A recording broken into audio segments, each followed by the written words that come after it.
Hello বন্ধুরা, আসসালামু আলাইকুম। আশা করি সবাই ভালো আছেন। এই তো আমিও আল্লাহর রহমতে ভালো আছি। এখানে জামা কাপড় গুছিয়ে নিচ্ছি। কালকে সকাল সকাল আমি আমার বাবার বাড়ি চলে যাব, মানে কয়েকদিন থাকবো, 4-5 দিন।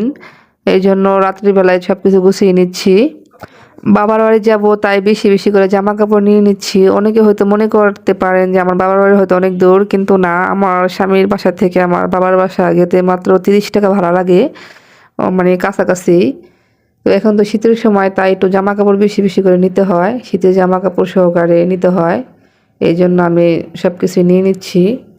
তাই আমার সকল বন্ধুদের বলবো, অবশ্যই আপনারা আমার চ্যানেলটাকে চোখ রাখবেন, আর আমার বাবার বাড়িতে গেলে সুন্দর সুন্দর ভিডিও পাবেন ইনশাআল্লাহ। আর এখানে আমি জ্যাকেটটা পরে দেখতেছি যে ঠিকঠাক মতো আছে কিনা। তো দেখতে পাচ্ছেন কত সুন্দর আমার জ্যাকেটটা, মাশাআল্লাহ অনেক সুন্দর দেখা যাচ্ছে। আপনারা কিন্তু কমেন্টে জানাবেন কিরকম লাগছে। তো ভালো থাকবেন সবাই।